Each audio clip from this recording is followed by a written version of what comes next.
Quero chamar aqui no palco Stephanie. Bom dia, Stephanie, tudo bem? Oi, Wagner, bom dia. Pessoal, bom dia. É um prazer, é uma honra estar aqui com vocês hoje para falar sobre um tema que está super em alta. Espero que vocês apreciem. Trouxe dois grandes players do mercado para trazer informação enriquecedora para vocês. E a gente espera que tenha muitas perguntas. A gente está pronto para responder. Eles estão afiados para responder as perguntas de vocês. Fantástico, Stephanie. Então, para a gente começar, para passar o palco oficialmente para você, fala para a gente quem é Stephanie Lapoian. Pois é, alguns me conhecem como Stephanie Sampaio, outros como Stephanie Lapoian, o nome é extenso, então eu acabo usando os dois ali para a gente dar uma persona, às vezes, diferente, né? Acho importante a gente brincar um pouquinho com isso também.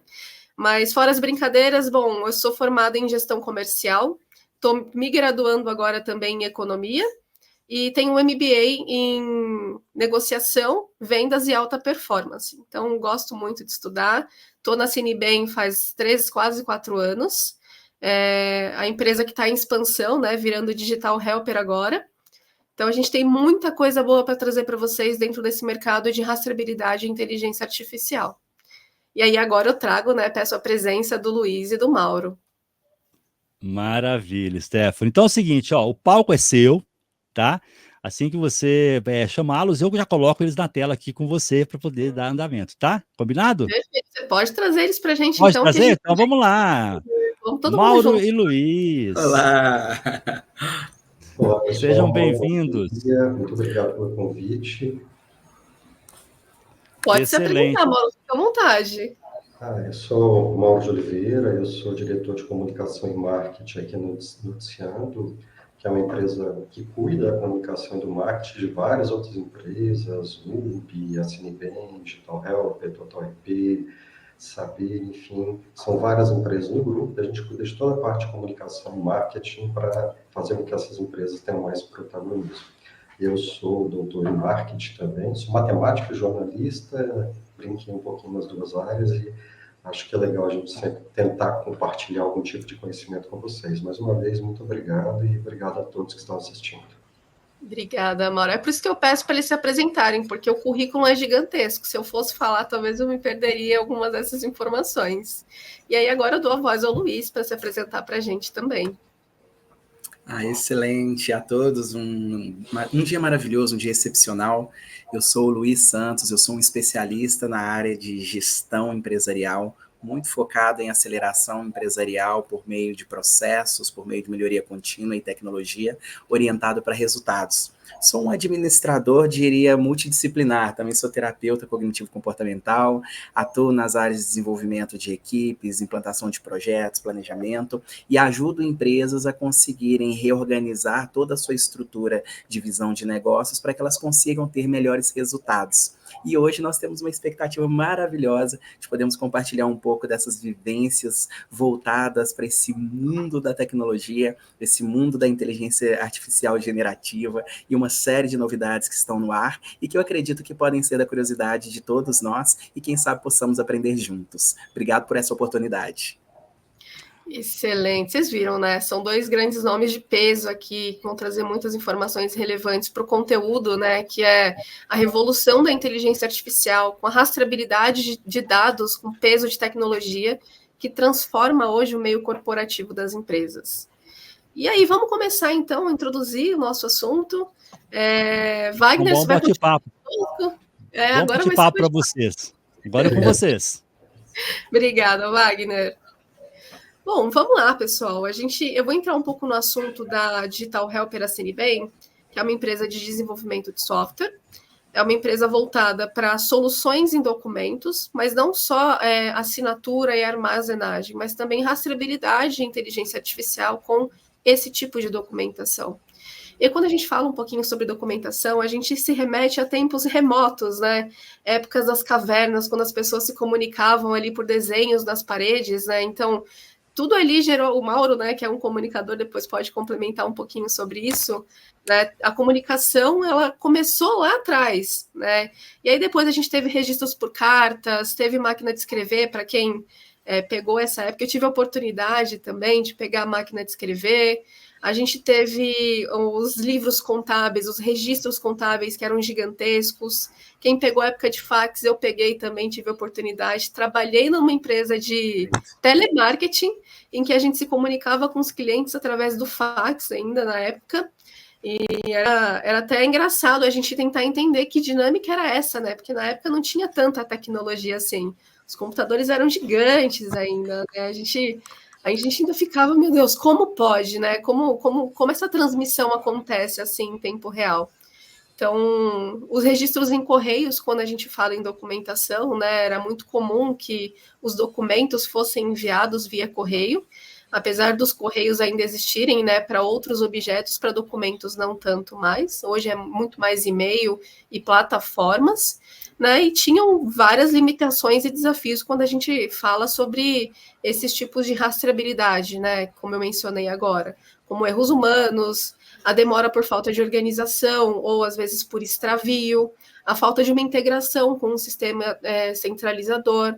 Então, a falta de rastreabilidade voltada para esses tipos de documentações era um desafio tanto para as empresas. Tanto que surgiu, né, por meio da tecnologia, do avanço tecnológico, um nível de rastreabilidade maior. Que hoje em dia, né, a gente não usa mais nem o e-mail para isso. Depois eu vou explicar um pouco mais para vocês do porquê hoje o e-mail também virou obsoleto para rastreabilidade de documentos no mercado. E aí, falando um pouquinho mais sobre inteligência artificial, né, um ponto importante de mencionar, que é todo mundo aqui está ciente, a gente avançou em 2 anos o que era para ter avançado em 10. Então, a gente está falando, fomos pegos de surpresa, todo mundo, né, com esse tema de inteligência artificial. Mas se a gente parar mesmo para pensar, lá em meados de 1961, a gente teve o primeiro robô industrial, que se chamava Unimate, e ele foi instalado numa linha de montagem da General Motors. Então, a gente já começou com a inteligência artificial desde 61. Então, se a gente parar para pensar, a inteligência artificial ela é antiga. Ela já vem sendo estudada há muito tempo para se tornar o que é hoje. Então, para eles terem um processo de linguagem mais parecido com o humano, hoje a gente tem o reconhecimento biométrico e facial, que é uma coisa que a gente jamais imaginava. Para quem pegou a época de BIP, eu também tive a oportunidade dos 30 caracteres, peguei aquele Nokia tijolão que caía e não quebrava de jeito nenhum, aquele joguinho da cobrinha que todo mundo gostava. Então, quem imaginou que a gente ia chegar hoje num reconhecimento biométrico facial, né? Os equipamentos médicos hoje super bem equipados, a gente consegue ter vários tipos de exames de formas ágeis. O Covid, por exemplo, né, por um simples cotonete, você já consegue saber ali em 15 minutos se você está infectado ou não. Mesmo temos sido pegos de surpresa, mesmo assim o avanço tecnológico nos deu essa base toda para a gente conseguir construir uma sociedade mais avançada. E junto com isso também a comunicação, né? E aí a gente fala muito do chat GPT, que traz essa comunicação para a gente interativa em tempo real, que também tem um pouco a ver com a Digital Helper Assine Bem, vocês vão ver mais para frente. E eu quero passar a bola agora para o Luiz falar um pouquinho mais também, introduzir dentro da área dele a importância da rastreabilidade e da inteligência artificial. Luiz, é com você. Você está no mudo, Luiz. Excelente, Stephanie. Eu atuo vinculado a um grupo econômico que se chama Meirelles e Freitas, em que ele tem uma atuação muito forte no segmento de cobrança, dentre outros. Também atua com educação, atua na área advocatícia, com tecnologia, e dentre esses vários segmentos, nós adotamos soluções com inteligência artificial há alguns anos, exatamente para que a gente conseguisse ter melhores resultados, tanto na descriminalização de informações, para que a gente conseguisse resolver em menor tempo, quanto também na melhor efetividade de conseguirmos localizar tais documentos quando eram necessários, mas também situações que envolviam abordagens a clientes. Então, o Meirelles e Freitas, quando ele trabalha, por exemplo, no segmento de cobrança, nós estamos falando de uma atuação em mais de 50 milhões de clientes. Quando nós falamos sobre uma atuação em mais de 50 milhões de clientes, existem clientes que se sentirão excelentemente bem atendidos por aquela abordagem que lhe foi feita, existem clientes que entenderão que a abordagem pode ter sido bem feita, mas o direito dele não foi preservado, ou aquilo que ele gostaria que fosse resolvido não foi da melhor forma, e ele pode solicitar ter acesso a uma gravação de uma ligação, ele pode ter acesso às documentações que envolvem a cobrança do seu legado, e como nós poderemos localizar tudo isso em se sabendo que estamos falando de 50 milhões de clientes que são abordados muitas vezes 3, 4, 5 vezes ao dia ao longo de 5 anos. É uma quantidade de dados muito grande e que sem que nós tenhamos uma solução que ela tenha gestão dos dados como um data warehouse, ela tenha uma capacidade de capturar esses dados, localizar esses dados de uma forma automatizada, utilizando machine learning, uma capacidade discriminatória de separar um determinado dado de um determinado produto, um cliente com outro produto, utilizando ali a inteligência artificial até a mais cognitiva e chegando agora na generativa, que ela nos ajuda a criar e nos ajuda a melhorar nossas perguntas e nos ajuda a ter uma melhor maleabilidade, isso tudo passa por essa capacidade de rastreamento. E hoje eu tenho uma necessidade ainda maior, porque não adianta mais somente localizar o histórico de um cliente, por exemplo. É muito importante para nós hoje localizarmos como aquele cliente estava emocionalmente no atendimento. Então, talvez eu queira fazer um filtro de clientes que entraram emocionalmente mais envolvidos com emoções do tipo tristeza ou raiva, que vão fazer com que nós interpretemos sobre um potencial acionamento de redes de defesa do consumidor, como um PROCON, como um juizado especial civil, como uma Anatel. E quando a gente consegue localizar aquele cliente que tem um determinado histórico com dados sensíveis e que também emocionalmente foi perceptivo que ele já vinha ali com um histórico, uma memória residual negativa ruim sobre a experiência que ele teve, nós localizamos esse cliente e mudamos a abordagem que fazemos para esse cliente, nós temos condições de revisitar a experiência dele. E revisitando a experiência dele, isso não só favorece os processos de recuperação de recebíveis dentro da área de crédito e cobrança, como também potencializa a gestão para novos negócios, porque agora esse próprio cliente ele tem um case de algo que muitas vezes não aconteceu como ele gostaria, e numa retomada dessa captura desse cliente, ele consegue revisitar o processo de uma forma mais adequada para o propósito que foi estabelecido para ele, e ele pode gerar ali uma recompra, ele pode te ajudar a escalar o seu negócio, ele pode inclusive se tornar um advogado da marca. Então, quando nós pensamos não só no rastreamento desse dado, que é muito importante, e sim em como eu quero rastrear esse dado, se é um dado voltado para cadastro, se é um dado voltado para questões financeiras, se é um dado voltado para a experiência do cliente, quando eu começo a associar essas várias informações, eu consigo olhar para o cliente de uma forma que hoje nós falamos de um jeito até bonito, que é uma forma mais humanizada, porque eu não estou olhando apenas para aquele que deposita dinheiro para ter um serviço, que é o conceito de vendas, uma troca de produtos e serviços que tem valor por um preço. Eu estou olhando para um ser humano que tem uma necessidade, que eu estou apresentando uma oportunidade de solução através do respeito à experiência que ele já teve para conosco. Então, nós temos feito um trabalho muito significativo nesse sentido, e o rastreamento dos dados, considerando todas essas variáveis e mais algumas que podemos falar a posteriori, são muito importantes para que a gente consiga ter uma relação de sucesso com o nosso cliente. Excelente, Luiz. Muito obrigada pela sua contribuição. Importantíssimo o tema que você abordou. E agora eu passo a bola para o Mauro. Luiz, obrigado aí pelas considerações. Eu falo que é interessante a gente ver como a inteligência artificial ela tem um espaço gigante em áreas que muitas vezes a pessoa fala, será que funciona, né? Será que realmente ajuda? E você falou uma coisa muito interessante da humanização, né? Que é possível você fazer assim mesmo no setor, como o setor de cobrança.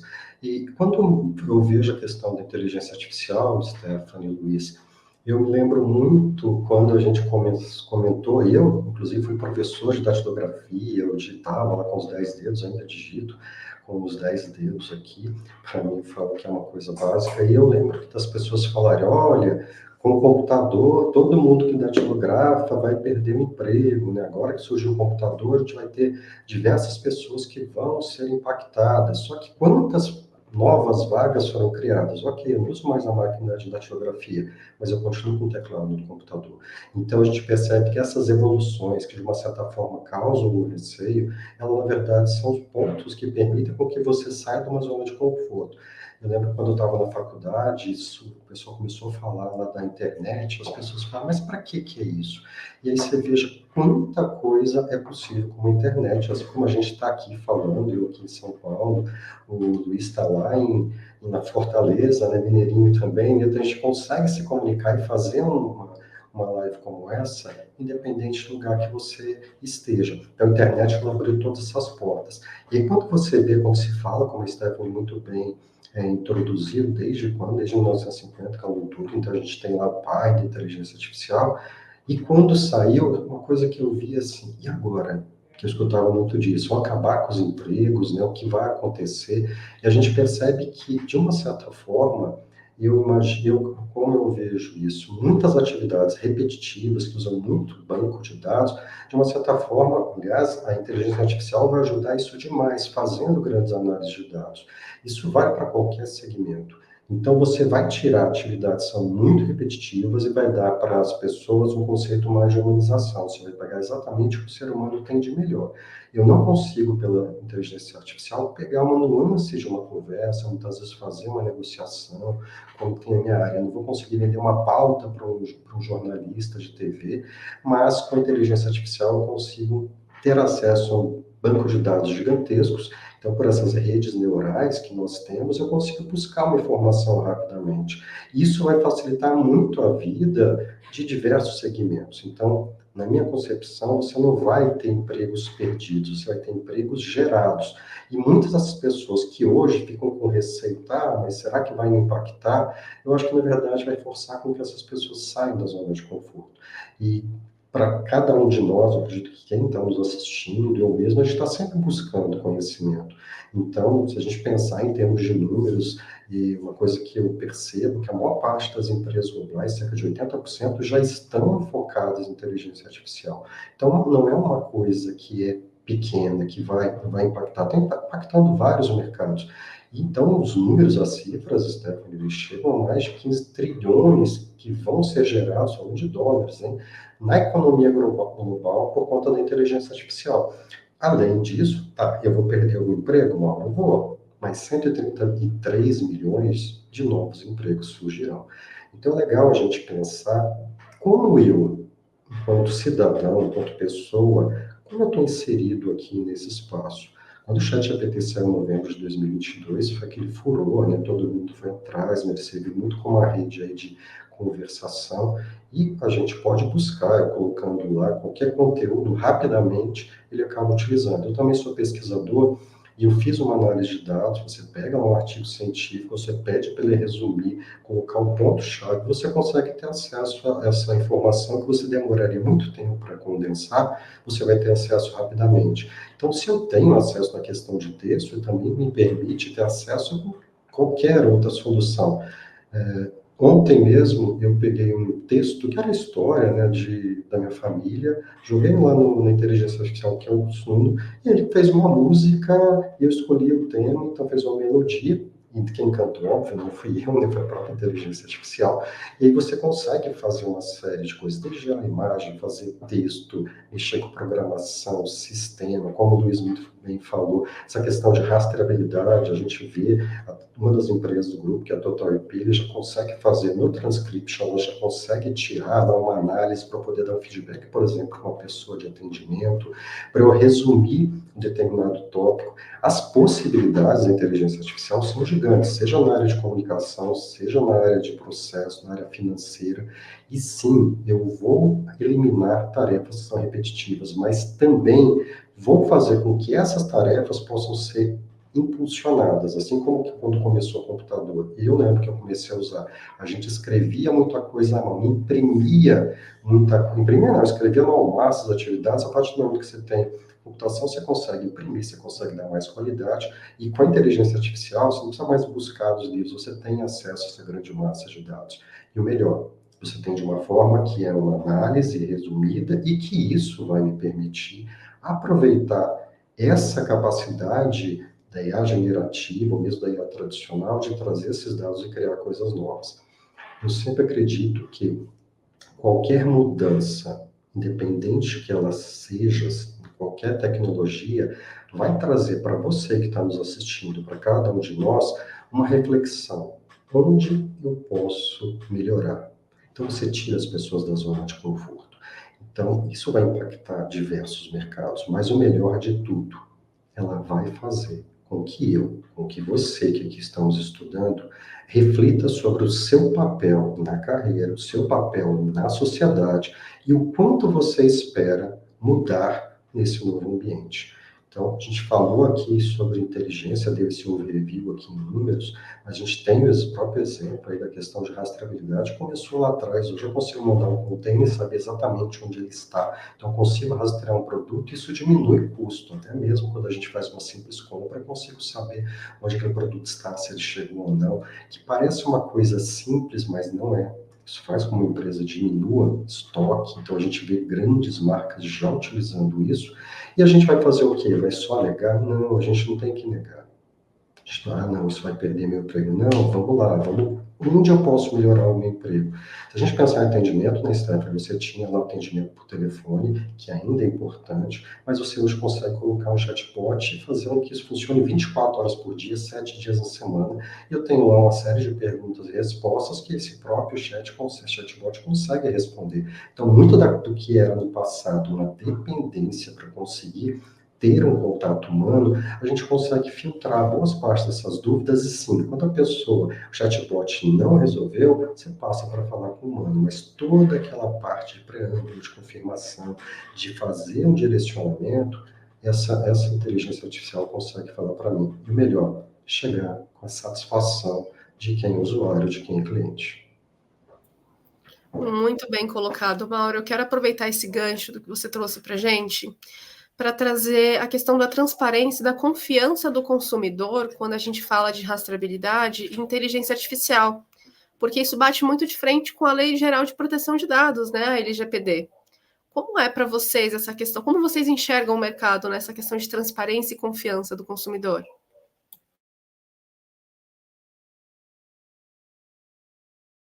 Quer começar, Luiz? Complemento você. Perfeito, Mauro. Nós estamos num cenário, Stephanie, em que as mídias sociais elas têm dado ênfase sobre esse assunto da confiabilidade dos dados. Porém, quando nós observamos o comportamento populacional, nós não vemos esse comportamento ser tão efetivo quanto as publicações nas mídias sociais.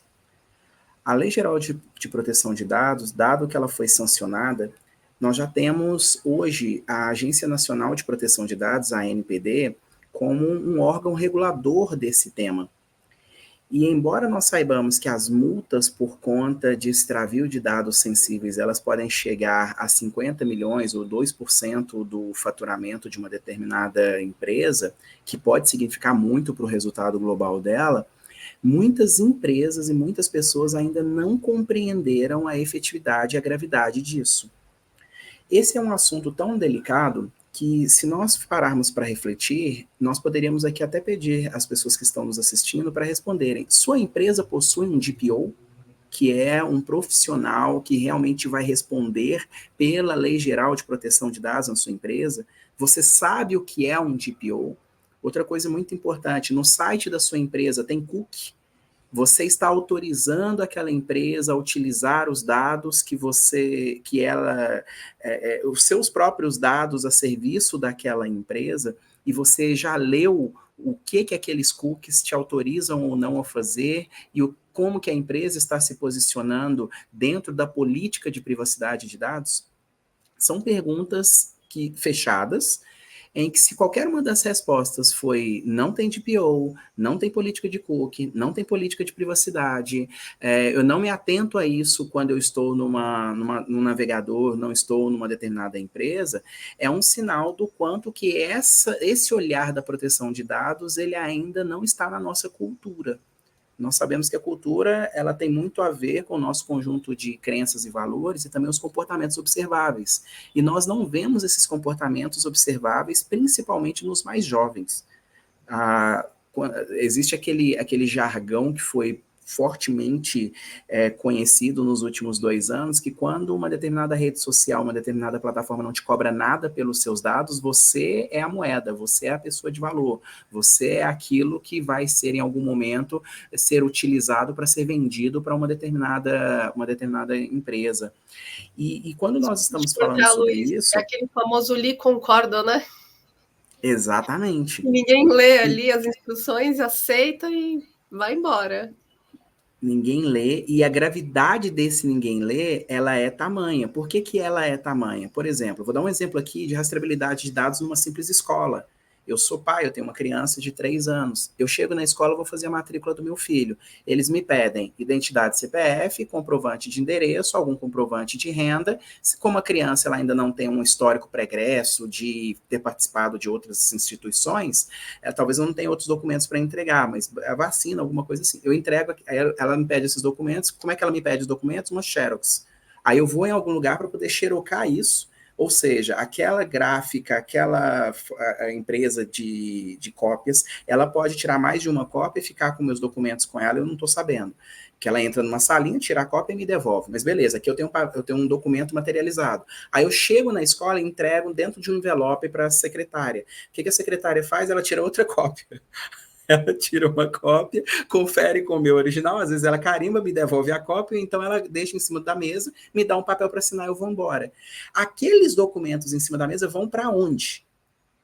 O que vai ser feito com aqueles documentos? Quem terá acesso àqueles documentos? Naqueles documentos, se tiver meu comprovante de renda, tem meu endereço, meu CEP, quanto eu tenho de renda média mensal, pode ter dados da minha esposa ou cônjuge, vão ter dados do meu filho, a minha vida íntima, ela está exposta. E aí imagina que ali ainda tem um comprovante de renda e também uma média de utilização do meu cartão de crédito. Você sabe o que eu como, onde como, quanto custa, tudo isso nas mãos de uma jovem de 20, 23 anos que vai ficar um papel em cima da mesa. Aí aquela jovem, ela vai lançar aquilo num sistema. Em que momento eu, Luiz Fernando, assinei ou dei um opt-in positivo dizendo que aqueles dados cadastrais podem ser usados dentro de todos os setores da escola para uma análise preditivada ou uma análise por inteligência artificial? Isso são dados automatizados randômicos. Isso é proibido pela Lei Geral de Proteção de Dados. Só que ela simplesmente pode cadastrar no sistema e vai aparecer lá assim, Luiz Fernando Monte Santos, pai do Azaf, que é o meu filho amado. Beleza, aqueles dados podem ir para um banco nacional.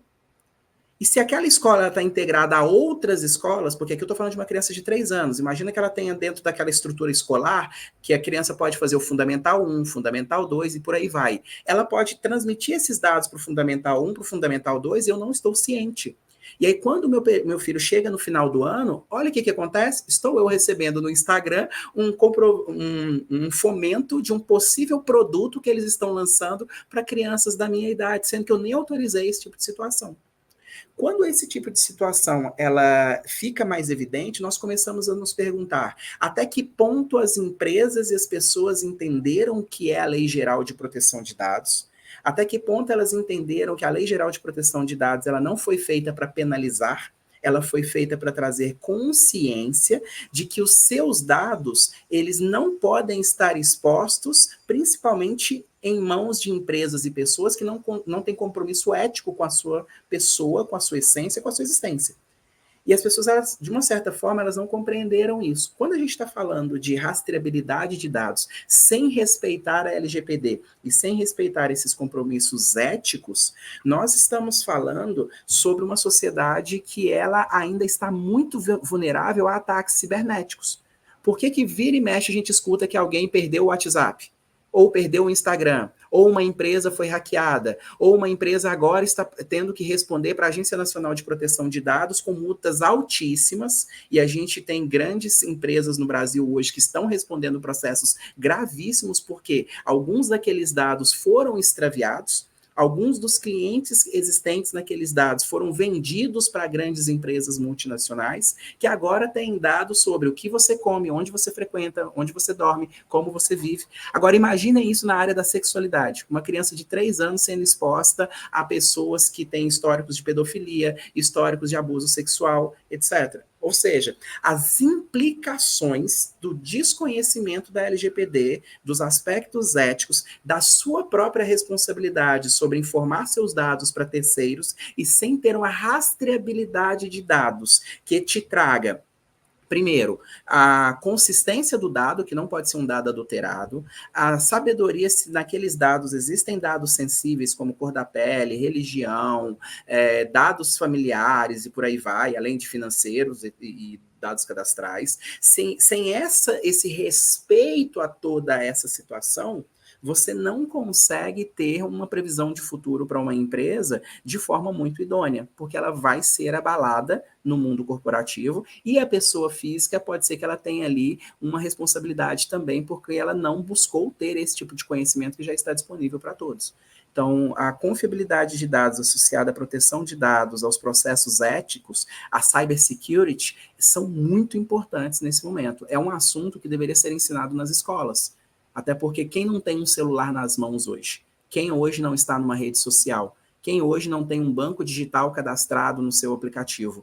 Todas essas pessoas, que eu acredito que sejam todos os que estão aqui nos ouvindo, têm uma responsabilidade muito grande em buscar mais conhecimento sobre isso, em entender o que é uma política de privacidade, entender o que é um DPO, entender o que são dados anonimizados, entender como esses dados vão ser utilizados e qual o grau de rastreabilidade que se tem sobre todos eles. Luiz, você tocou num ponto muito importante que eu gostaria de reforçar, né? O algoritmo, quando você faz uma pesquisa, uma busca, quando uma empresa pega os seus dados, né? Como você mencionou, a escola e recebe depois outros informativos sobre escola, cursos, materiais escolares, só porque a escola divulgou esse material.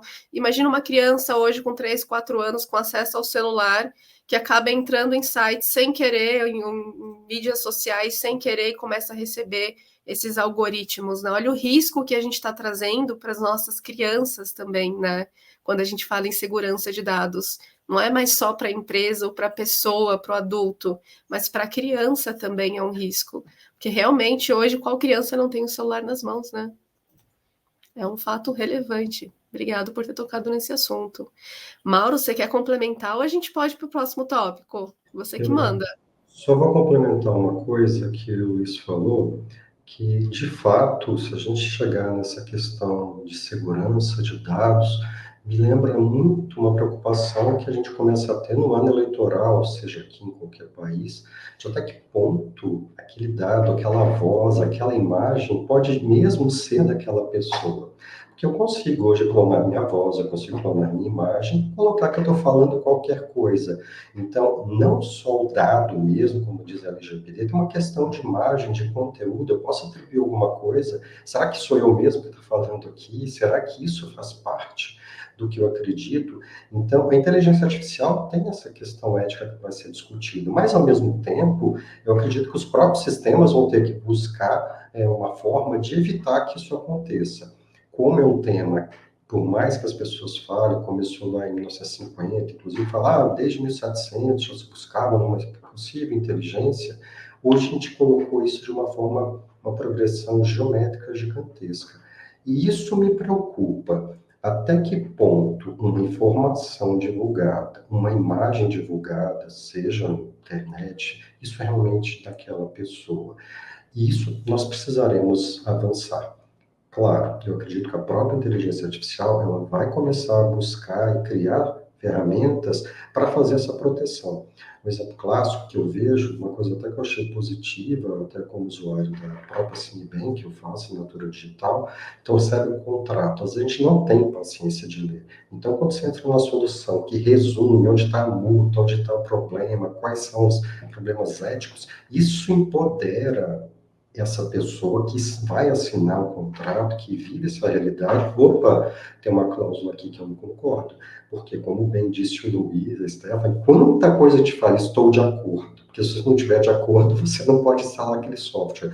Será que eu não teria o direito de ler antes e dizer, eu não concordo com isso, porque alguém criou aquela regra, que não fui eu, e fez com que eu colocasse estou de acordo, porque se eu não colocar estou de acordo, eu não tenho acesso àquele aplicativo, àquele software, mas eu acredito que a inteligência artificial poderia ter um campo lá. Antes de você colocar estou de acordo, leia que você não concorda. É um passo que parece meio impossível, gente, mas a gente tem que se preocupar com isso. Agora, ter uma possibilidade, ou receber um contrato, como a gente recebe, e aí você verificar qual o tópico principal, quanto a empresa está cobrando, quais são as multas, isso ajuda muito. Então, essa preocupação que você falou com dados, eu percebo que pensando aqui em quantos lugares, quantos prédios eu já tive que cadastrar minha informação, meu nome, CPF, e para onde foi parar aquilo. Então, de fato, a LGPD faz essa proteção. A inteligência artificial vai conseguir proteger essa proteção? Eu vou conseguir, de uma certa forma, blindar esses meus dados? Isso é um tema que eu acredito que a gente vai precisar cada vez mais evoluir.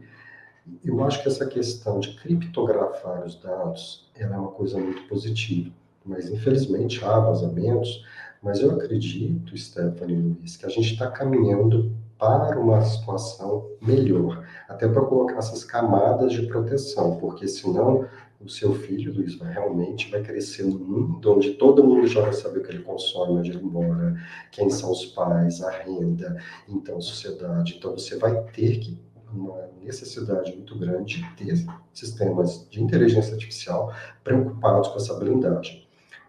Na minha opinião, isso está a caminho, mas enquanto não está, eu posso ter deepfake, eu posso ter pessoas que estariam ali criando imagens, criando discursos, como a gente já viu em TV, na internet. Então, isso é uma questão ética que sempre precisa ser levada em consideração. Mauro, excelente colocação. Você mencionou, né, alguns cadastros que a gente precisa fazer em prédios quando precisa visitar algum colega, algum amigo, um familiar. É uma informação importante, não sei se todo mundo sabe, mas quando você se hospeda num hotel e você utiliza o Wi-Fi do hotel, você precisa colocar alguns dados prévios para que você consiga acessar esse Wi-Fi. Não sei se todo mundo sabe, mas depois que você sai do hotel, você pode pedir para eles que eles retirem essas informações de vocês do banco de dados deles. Então, isso não serve só para hotéis, mas para outros estabelecimentos onde eles requerem os seus dados para que você acesse alguma coisa como o Wi-Fi deles. Então, importante destacar, quando vocês forem a hotéis, usarem Wi-Fi, eu recomendo que vocês retirem dados, porque já tivemos casos de colaboradores que sofreram fraudes através disso. Me perdoem, eu estou um pouco rouca. Já sofreram fraudes através disso, porque é muito fácil hackear a internet de um hotel, por exemplo, né? São várias pessoas que passam por ali. Então é importante reforçar que dá sim para você retirar os seus dados em determinados estabelecimentos que você frequenta, tá bom? E aí, obrigado pela contribuição de vocês. E aí, queria falar um pouquinho mais sobre otimização de cadeia de suprimentos, né? Como a gente reduz os custos operacionais e como a gente consegue prever essas demandas operacionais através da inteligência artificial.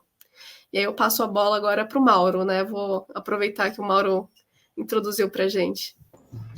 Bem, na verdade, quando a gente fala de processo de produção, que de uma certa forma, quando você fala em cadeia de suprimento, a inteligência artificial vai ajudar muito isso.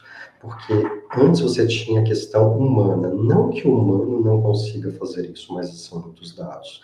Então, com a inteligência artificial, eu consigo criar um sistema, analisar muitos dados e chegar ao ponto de aumentar a produtividade, diminuir o custo, melhorar estoque, otimizar até situações onde eu tenho uma grande variedade de pessoas fazendo tarefas repetitivas, eu posso melhorar isso pegando essas pessoas e fazendo atividades mais estratégicas. Eu vou sim, como você falou, eu até vou brincar aqui, Stephanie, você pode pedir para tirar. Mas será que eles vão tirar mesmo?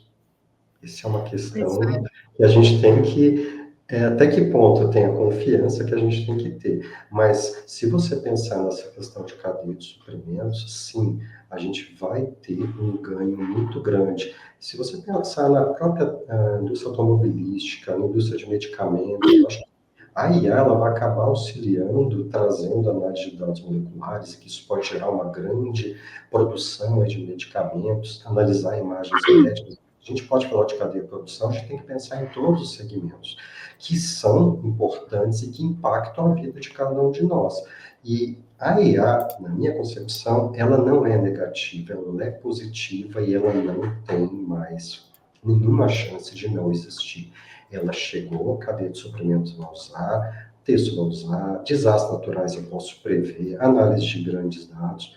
O que eu sempre tenho que levar em consideração é o quanto eu estou disposto a investir, porque a empresa vai precisar de investimento, Stephanie, Luiz, porque se ela não investir, ela vai ficar para trás. A gente não está mais no momento de perguntar se eu não quero gastar. Não, na verdade, você vai investir. E tem que ser feito um investimento. Se você quiser se manter produtivo, se você quiser se manter no mercado. Independente de qual área, de qual setor você está.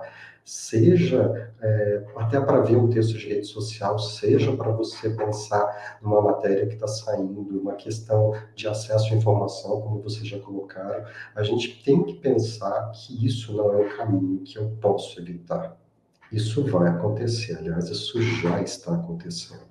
Se eu quiser, eu posso usar a inteligência artificial, que eu até inclusive já usei em pesquisa, faço um resumo dos principais tópicos que foram discutidos pelo Luiz, pelo Mauro e pela Stephanie. Ele vai fazer. Se eu pedir para alguém fazer isso, vai demorar muito mais. Em poucos segundos eu tenho todo esse resumo. Então, isso facilita a vida de qualquer empresa, de uma cadeia de produção, seja na educação, eu consigo ter resumo. Eu até vou brincar, não tem tanto a ver com o tópico, mas eu estava refletindo no texto que eu li. Será que no futuro as pessoas vão saber escrever com letra e papel? Porque você hoje usa touch, você começa a usar o próprio rede social, você vai colocando uma palavra e já vai te dando automaticamente. E essa nova geração de crianças, geração alfa, que está nesse momento chegando no mercado, será que eles vão começar a aprender a ler e escrever ou para eles é mais importante o toque? E isso vai mudar a cadeia de suprimento, isso vai mudar a comunicação, isso vai mudar a forma como as pessoas agem, se comunicam, certamente, gente. Então, é um ponto que a gente sempre tem que refletir. Nós somos uma geração analógica, mas o mundo está mudando para uma geração totalmente digital. É um ponto importante que você mencionou, né? Como será que vão ser as redações do Enem nos próximos anos, né? Agora que as pessoas estão buscando os textos no chat GPT, né? No OpenAI. Mas interessante também, aproveitando essa redução de custos, né? A gente fala muito sobre a sustentabilidade também, o quanto isso minimiza os impactos ambientais. E aí, Luiz, me fala um pouco como é para você essa visão dentro da sua empresa. Essa é uma visão que é muito importante que nós a façamos de forma holística. Nós não estamos mais numa era em que nós trabalhamos apenas com com o conceito de causa e efeito, estímulo-resposta. A relação não é A causa B, ou F de X igual causa Y. Nós já não conseguimos mais ter essa relação direta. Nós hoje temos uma relação diversificada. Uma relação diversificada tanto com clientes, quanto com fornecedores, tanto com a própria empresa, e isso faz com que nós tenhamos uma necessidade de, ao olharmos para a inteligência artificial na nossa cadeia de suprimentos, nós tenhamos que pensar, inclusive, no nosso planejamento estratégico. Então, o que é trazer essa inteligência artificial para o planejamento estratégico, quando eu falo, por exemplo, do grupo que eu hoje represento e das empresas que muitas vezes são beneficiadas pelas soluções que nós entregamos? Nós estamos falando de trazer inteligência artificial para a previsão de demanda. Qual é o forecasting do nosso negócio? Nós temos os clientes que nos contratam, temos os clientes dos nossos clientes, nós temos ali uma relação consumerista, nós temos uma entrega de bens por parte de alguns dos nossos clientes, então temos também uma questão de entendermos as logísticas que estão influenciando em toda a cadeia. Eu sou um profissional que, quando eu fiz administração, fui fazer pós-graduação em gestão de projetos, naturalmente eu pus os pés ali dentro da melhoria contínua. Às vezes, para fazer uma melhoria contínua, só o levantamento de dados levava um mês. Imaginem na indústria, que às vezes você depende de analisar uma máquina, que eu estou aqui no Brasil, a máquina está lá na Alemanha. Então, até alguém receber os comunicados, os certificados, os checklists, os conceitos ISO, os conceitos do Seis Sigma, só o mapeamento de dados levava um mês. Hoje, com a inteligência artificial, nós conseguimos fazer análises de predição, análises de forecast, às vezes com 2 dias. Porque ela já consegue, dentro do processo de treinamento e ensinamento que nós fazemos para a inteligência, construir perguntas, às vezes, melhores do que as nossas, e não naquele modelo tradicional que nós fazíamos, de que cada pergunta ela vai te trazer uma lacuna, você vai fazer uma pergunta sobre aquela lacuna, até que você consiga fechar toda aquela gestalt e conseguir ter ali uma configuração. Nós já não estamos mais nesse modelo. Então, a gente tem aplicado esse tipo de observação para a previsão de demanda, em que a gente tem dados históricos, nós temos dados sazonais, nós também temos comportamentos, nós temos a influência da tecnologia e nós temos as necessidades de futuro do nosso cliente. Por exemplo, eu costumo dizer que quem souber o que os idosos vão consumir daqui 10 anos, está rico. Quem souber quais são os jogos que as crianças que hoje têm 3 anos vão brincar daqui 5 anos, está multimilionário. Quem souber o que a padaria vai vender de fato daqui a alguns anos, nesse mundo em que tudo é fast food, em que tudo parece uma raçãozinha, em que tudo é muito rápido, já está ganhando dinheiro antes de implantar, porque a ideia é muito boa. Então, saber fazer essa previsão de demanda é também a capacidade de você poder enxergar se o seu negócio ele existe daqui a 10 anos.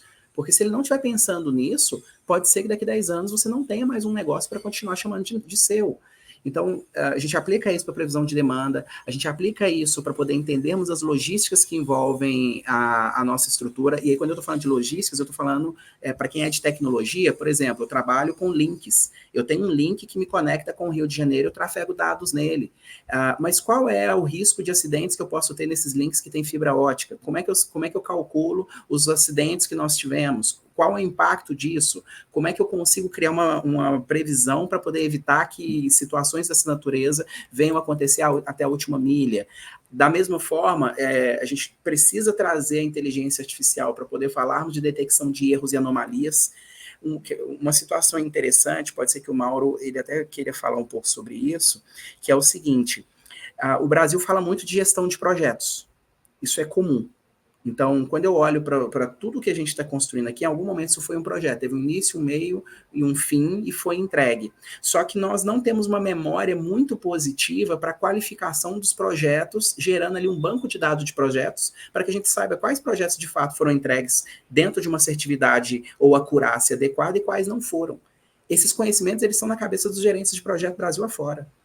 E aí, quanto de dinheiro nós não temos por estarmos vendo inúmeras empresas caminhando caminhos que já não trouxeram resultados, seguindo as mesmas premissas, os mesmos métodos, esses conhecimentos eles não foram trabalhados de forma adequada. E aí vem a inteligência artificial generativa, que a principal diferença entre a inteligência artificial generativa e a tradicional cognitiva discriminativa é que a cognitiva discriminativa ela não cria nada. Ela é uma inteligência que ela sabe separar um copo de uma xícara. Ela sabe dizer se a pessoa veio ou não veio trabalhar. Ela consegue identificar se a voz que ela está ouvindo é masculina ou uma voz mais feminina, ou uma voz mais sensível. Ela consegue separar isso. Agora, ela não consegue me dizer se o Luiz Fernando, pela forma como está falando, ele é um potencial comprador.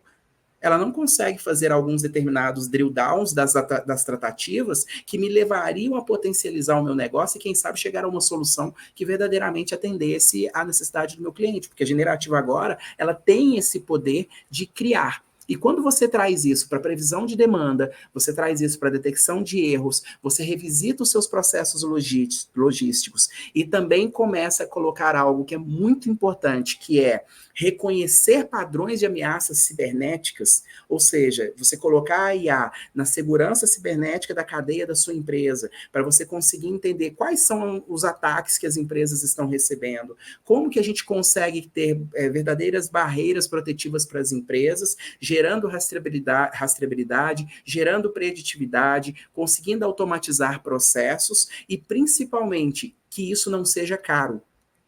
que é outro tabu que a gente precisa trabalhar quando a gente fala de inteligência artificial. Ainda não é barato. Se tornará à medida em que nós melhorarmos as perguntas. Nós costumamos dizer que as perguntas são as respostas. Nós não vamos ter a resposta certa fazendo a pergunta errada. E nós estamos aprendendo que a inteligência artificial, principalmente essa generativa, ela consegue nos ajudar a ter perguntas de melhor qualidade. Perguntas que olham para o futuro de uma forma mais consistente, e não somente no formato tradicional que nós fomos ensinados, que é olhar para uma série histórica, calcular a sazonalidade e projetar o futuro. Agora a gente pode olhar para o futuro pensando assim, o que a Alemanha está falando sobre esse assunto? O que na China está sendo desenvolvido sobre esse assunto? Quando a gente fala de documentação, como você bem citou, Stephanie, como que a China, que tem bilhões de habitantes, fazem uma gestão de documentos num país em que espaço vale dinheiro? Num país em que alimentação tem processos delicados de armazenamento, principalmente quando eles são perecíveis. Como é que eu consigo observar o cliente que está utilizando tudo isso e que está gerando recompra, muitas vezes, de um produto que não está fazendo bem para ele? Ou seja, é uma cadeia muito complexa, que a inteligência artificial ela tem condições de nos ajudar, e isso vai gerar para a gente, inclusive, novos empregos. Por exemplo, assim como você comentou sobre o call center, talvez alguns de nós aqui que estão ouvindo começaram como operadores, porque tinha uma demanda, tinha uma necessidade, e você talvez tinha condições de atender aquela demanda e a necessidade. Hoje, quando a gente olha para a inteligência artificial generativa, talvez a pessoa que vai começar naquele novo trabalho seja uma pessoa que vai entrar alinhando, por exemplo, qual é o vocabulário dessa nova geração. Essa turminha que nasceu aí nos últimos 10, 20 anos, eles têm um vocabulário próprio. Como é que a gente alimenta a IA para poder entender esse vocabulário próprio e a gente não perder os insights? Porque não dá para olhar para o futuro somente com quem já viveu no passado. Nós vamos ter que perguntar para os jovens o que eles querem, como eles querem. Será que eu vou querer guardar tudo na nuvem do meu celular? Será que faz sentido eu andar com o celular com tanta coisa? Já que hoje em dia a gente fala de nuvem, mas dependendo está tudo nos Estados Unidos. E quando lotar? Dependendo, tá tudo na Europa. E quando lotar? O Brasil não tem nuvem ainda? Então tem muita coisa para a gente poder conversar sobre isso. Olha, antes de eu dar a voz aqui para o Mauro, você tocou em pontos importantes da preocupação da segurança de dados, né? Pode como ser que você esteja no mute, Stephanie. Vocês estão me ouvindo agora? Não está mutado. Será que é minha internet? Me ouvem? Eu estou te ouvindo. Está ouvindo? Luiz, você me escuta? Eu acho que o Luiz não está me ouvindo. Tá, eu vou seguir então com você, Mauro, até o Luiz conseguir adaptar o microfone dele. O Luiz ele falou muito sobre a preocupação da segurança de dados, como isso afeta a empresa, como isso afeta o meio, como isso afeta o ambiente. Visto isso, como a gente prepara a nossa equipe para essa infraestrutura, né, para adotar essas novas tecnologias? Porque às vezes você quer fazer um texto bonitinho para o e-mail, para enviar para algum cliente da empresa. Até que nível de informação eu posso passar para o chat GPT transformar esse e-mail num e-mail mais viável, num e-mail mais corporativo? Como que eu treino a minha equipe para que não vaze dados importantes da empresa? Olha, uma boa pergunta que você fez. Eu sempre acho, inclusive, o próprio ChatGPT, você colocou lá no Gemini, ChatGPT, quem garante que aquilo mesmo da LGPD, aquilo não vai, assim como o Luiz falou, eu vou ter de volta aquilo? Não, ele está usando esse conhecimento para aprender. Então, ao falar sobre isso, eu até comento com a minha equipe, você pode usar a inteligência artificial como uma ferramenta para você melhorar suas atividades. Nesse caso do e-mail, poxa, eu quero mandar um e-mail falando que neste momento a empresa vendeu tanto e chegou a tanto. Ora, basta eu colocar matematicamente, se a empresa vendeu X e ela busca Y, como eu posso falar isso, sendo que o objetivo era eu chegar ao dobro? E aí você usa, sem citar dados, ele faz um texto para você, que de uma certa forma ele vai estar adequado, mas eu sempre digo, a inteligência artificial, ela é quase que um plágio de tudo que já foi criado. Então, você não tem que pegar aquilo, copiar e colar. Você precisa melhorar. E essa melhora, quem faz é o ser humano. Então, você pode buscar informação, seja no e-mail, seja no relatório, mas você precisa reler e não copiar e colar. Eu vou até aproveitar e dar um exemplo, que o Nube, que é uma das empresas que eu trabalho com o Nube aqui, Stephanie, os candidatos ao processo seletivo, veja bem, Luiz, eles estão criando uma redação e no teste online eles copiam a redação ipsis literis para poder participar de um processo seletivo. Agora, veja, tem gente que chega ao ponto, eu lembro de uma redação que a pessoa fala, a pessoa tinha 18 anos, ao longo de toda a minha vida e de toda a jornada, pude participar de diferentes processos, por conta...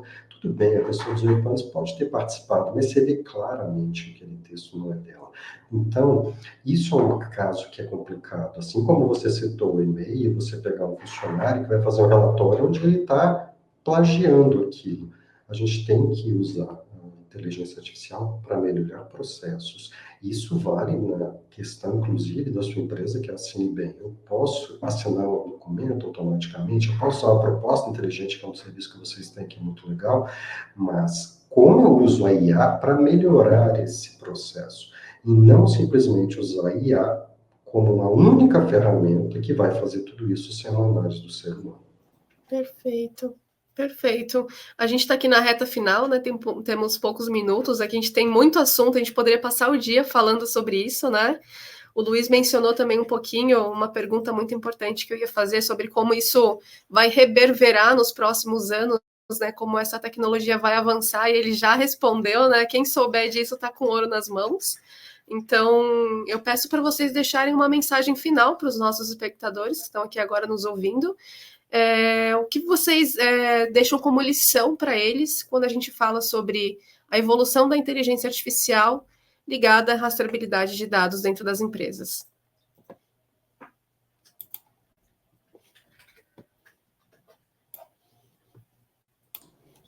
Quer começar, Luiz? Você já começou? Fica à vontade.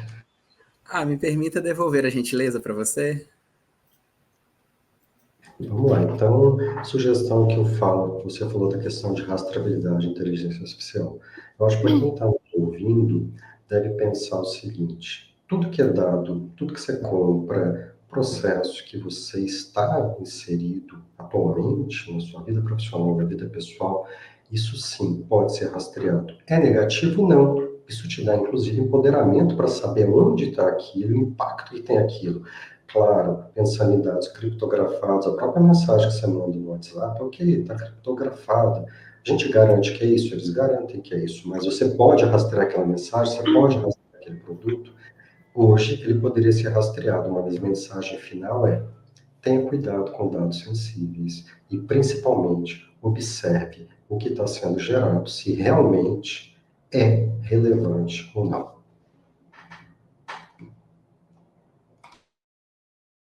Perfeito, Luiz, Perfeito. agora é com você. Acredito que nessa mensagem final, eu confesso que eu gostaria de trazer uma mensagem de esperança para todos que estão aqui presentes. Quando nós falamos sobre tecnologia, nós passamos por um mundo verdadeiramente disruptivo. No início deste momento, nós foi comentado pela Stephanie sobre várias evoluções. Nós saímos de um cenário em que nós tínhamos a máquina de datilografia e fomos para o computador. Nós saímos de um cenário em que nós tínhamos o disquete e fomos para o CD. Nós saímos de um cenário de CD e fomos para o pendrive. Nós saímos do cenário do pendrive e fomos para a nuvem. Nós agora estamos falando de diversas outras tecnologias, ou seja, nós estamos vivendo uma era de inovação disruptiva. E essa era de inovação disruptiva, ela faz com que nós repensemos se os pensamentos que nos trouxeram até aqui serão os pensamentos que nos levarão a um novo tempo. Possivelmente nós temos aqui profissionais, empresários, curiosos, pessoas que têm interesse pelo tema nos ouvindo, e talvez a contribuição seja que a inteligência artificial generativa que vem para poder criar novas possibilidades, ela provoca em nós, seres humanos, que se ela pode desenvolver capacidade de interpretar a realidade, dar respostas que levam para um futuro melhor, nós, seres humanos, também podemos. Nós podemos fazer perguntas melhores, como diria Voltaire, nós não deveríamos julgar um homem pelas respostas que ele dá, e sim pelas perguntas que ele faz. Quando nós temos uma mente que está se permitindo criar e co-criar, como a tecnologia vem dizendo para a gente que ela própria já está fazendo, quer dizer que nós somos muito mais do que apertadores de botões. Nós podemos usar a nossa criatividade, a nossa curiosidade, a nossa capacidade de, pela empatia, conseguirmos resolver soluções, trazer soluções para problemas complexos, podemos ter pensamento analítico, podemos encontrar empresas que são éticas, que são respeitadas no mercado, que querem entregar solução para o cliente não vender a qualquer preço, que tragam ali uma segurança para quem compra, uma segurança para quem vende e consigam, no final, gerar, quem sabe, o mundo que nós gostaríamos de ter. Então, que comecemos hoje, com todo esse conhecimento e essas possibilidades, a revisitar a qualidade das nossas perguntas para construirmos melhores soluções, com parceiros como você, Stephanie, como você, Mauro, como tantos que estão aqui presentes, que podem nos ajudar a trazer luz para esse tempo de tantas dúvidas. Se nossos olhos forem bons, tudo será luz. Com certeza. E se a gente parar para pensar na inteligência artificial, ela é uno, né? Porque ela é uma junção de todos nós, de tudo que nós perguntamos, de toda a inteligência que cada ser humano tem, ela reúne tudo num único banco de dados e é distribuído isso para todas as pessoas, né? Conforme você mencionou, a pergunta certa vem a resposta certa também, né? E aí eu deixo aberto para vocês a Cinebem Digital Helper, né? A gente está em expansão, né? A Cinebem para Digital Helper é uma empresa que rastreabiliza dados, que tem inteligência artificial. Hoje você sabe quanto tempo cada pessoa passou em qual documento, você não precisa mais enviar por e-mail, porque você sabe se a pessoa acessou ou não. Você consegue entender qual é o melhor dia mais acessado, qual documento foi mais acessado ou qual foi menos acessado. Você consegue conversar hoje com o chat, com uma inteligência artificial muito semelhante ao chat GPT, para resumir todo o documento para você.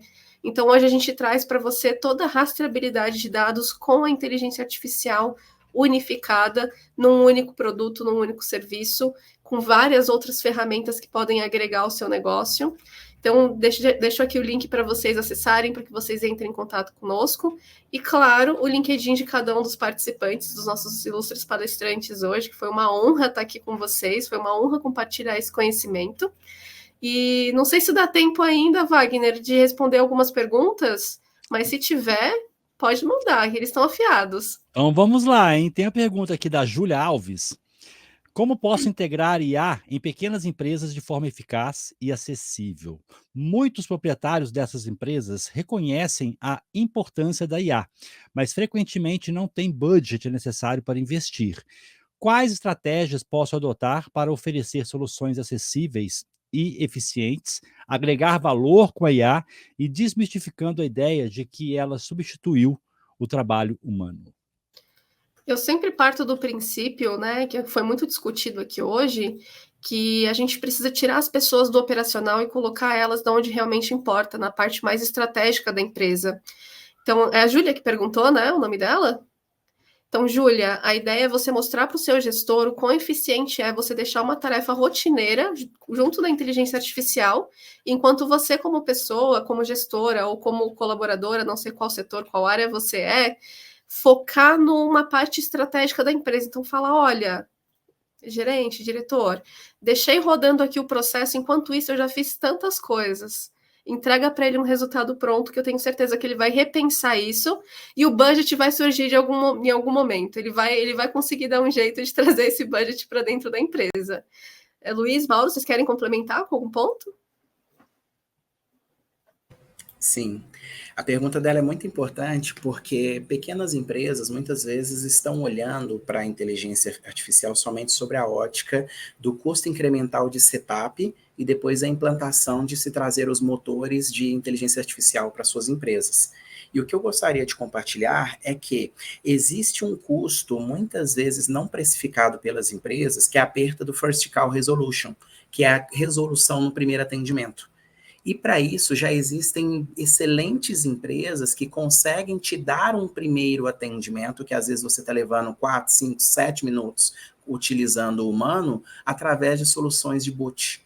bot que já consegue não somente entregar respostas de mercado tradicionais, como um cumprimento ou o que você gostaria de resolver, perguntas tradicionais, mas bots inteligentes, que já conseguem pensar na experiência do cliente, fazendo com que aquele cliente que hoje tem um processo de compra totalmente manualizado, com pessoas dentro da esteira e da jornada de trabalho, substituindo por uma jornada em que ele talvez nem precise falar com o humano, ou somente transbordando essa tratativa para o humano, quando aquele cliente ele solicitar algo que fuja aos principais produtos de entrega de uma determinada esteira. Por exemplo, vamos imaginar que o McDonald's, se você pega o histórico do McDonald's, antes dele se tornar McDonald's, ele vendia de tudo. Ele vendia sanduíche, ele vendia batata, ele vendia hambúrguer, ele vendia refrigerante, ele vendia suco, ele vendia doce, ele vendia de tudo.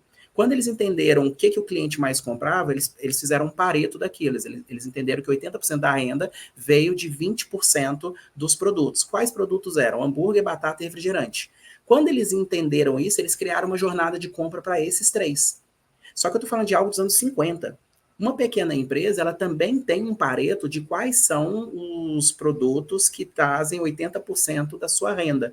E normalmente eles não vão estar em mais do que 3 a 5 elementos que a sua empresa oferece para o mercado. Quando ela entende isso e ela consegue ter mais canais de atendimento, em que ela sai daquela visão apenas de canal de atendimento de balcão, ou atendimento de telefone, ela amplia para a multicanalidade, trazendo um WhatsApp, redes sociais, e tira um pouco do humano que está atendendo isso, fazendo o primeiro atendimento, e utiliza o humano para poder fazer uma qualificação do pós-atendimento, a sua empresa ela ganha a experiência do cliente, ela melhora os resultados, ela gera margem, recorrência e ela se torna mais escalável. Perfeito, agregou muito. Vamos lá. Bora Tem para a próxima, mais, hein? vai. Tem mais. Pode mandar. A pergunta é do André Santos. Na opinião de vocês, qual o aprendizado que o Brasil teve com o ocorrido no caso da Cambridge Analytica? Luiz, essa eu passo para você.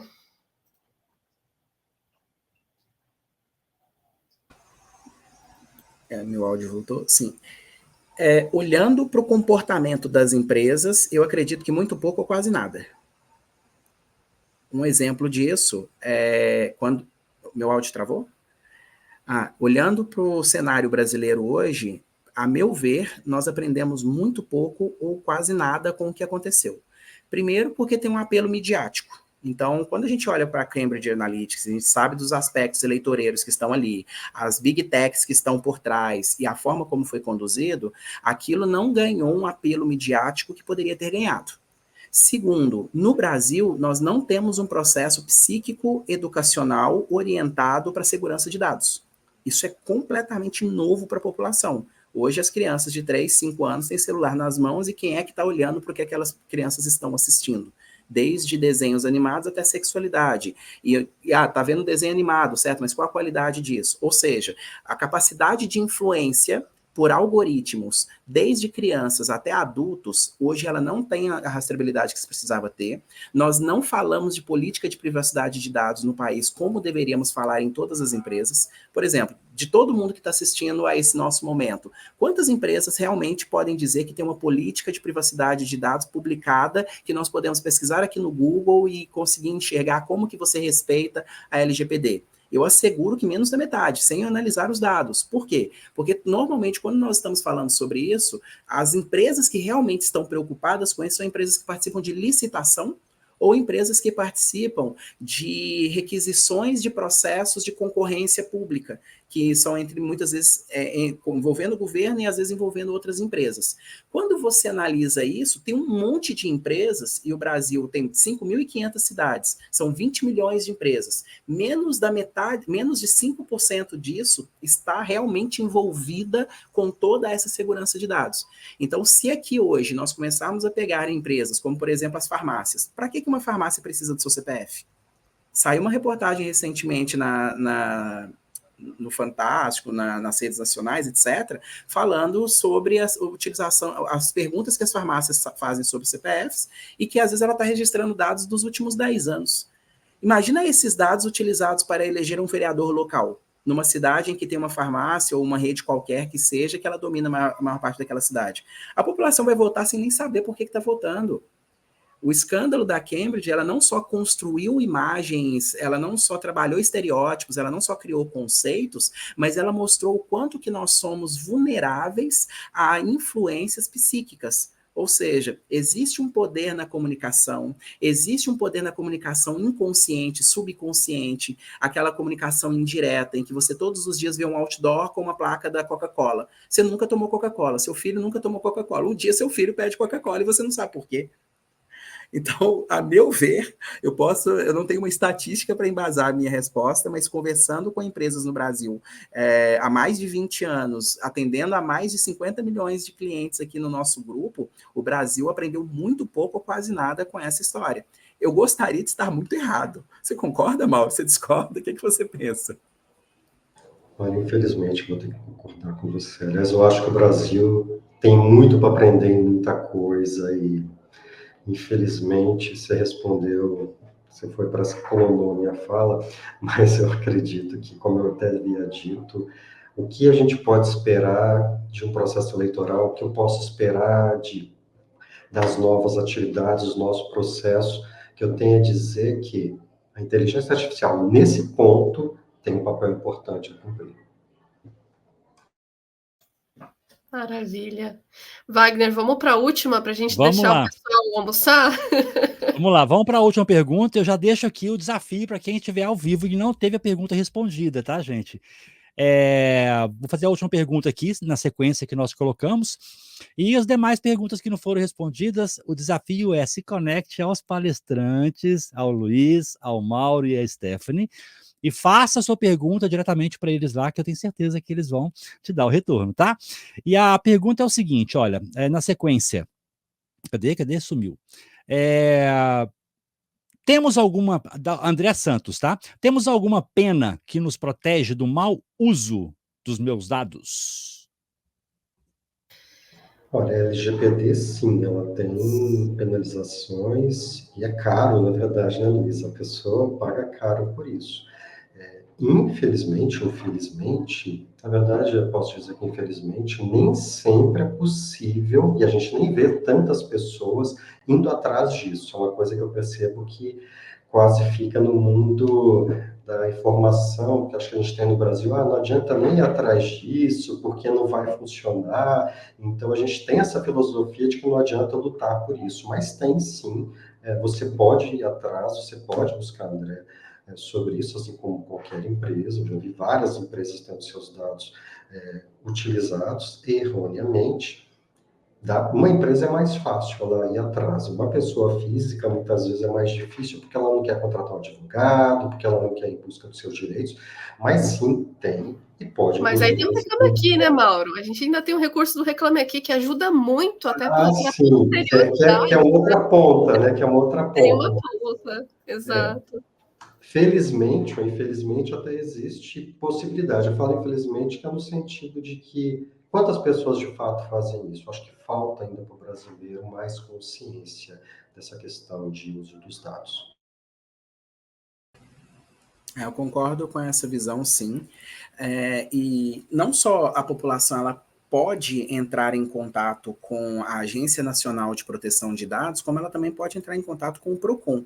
Não que nós estejamos aqui patrocinando que toda reclamação você vai buscar o caminho do divórcio litigioso para resolver sua situação, não é isso. Agora, você tem órgãos competentes para esse tipo de tratativa, porque para as empresas é interessante que elas busquem se organizar. As multas e penalidades, elas podem ser de 2% do faturamento e podem chegar até 50 milhões. Imagina empresas de médio e grande porte tendo uma multa de 50 milhões, pode inviabilizar que a operação futura ela continue acontecendo. E é importante ter esse conhecimento, porque cada dia você vê surgindo aplicativos de diversas formas. Tem aplicativo de consórcio, aplicativo de banco, aplicativo de jogo, aplicativo de escola.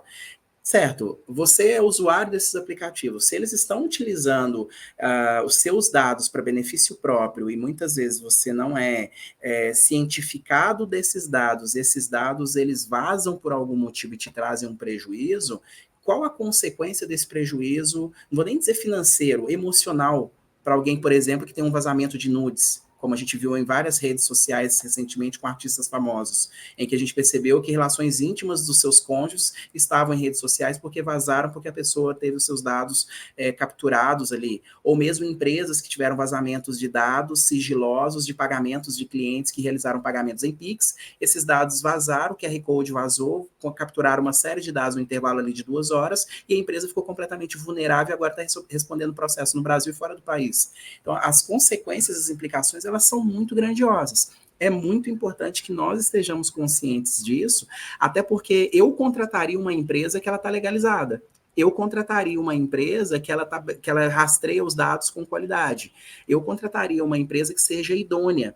Então, se eu contrataria essa empresa, isso revela muito de quem eu sou.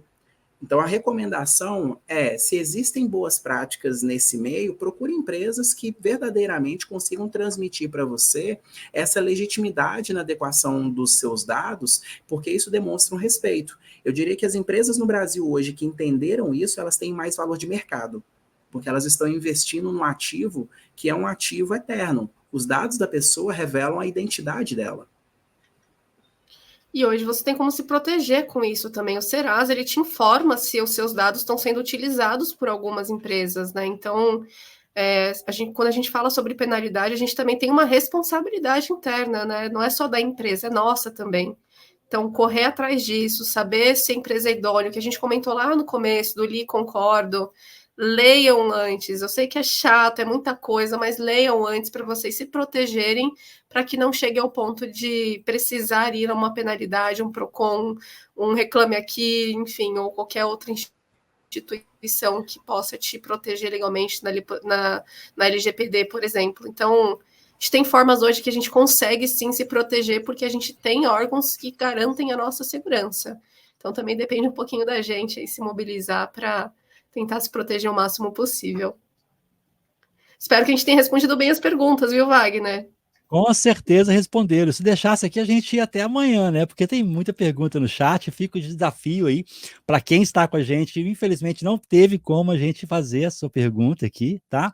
Então já coloca aí, já se conecte ao Mauro, ao Luiz e à Stephanie. Eu coloquei no chat para vocês o link de cada um deles. E eu tenho certeza que vai ser um prazer deles aí responder a sua dúvida, tá?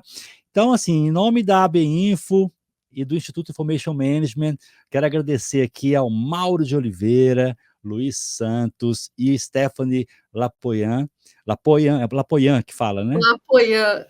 Maravilha.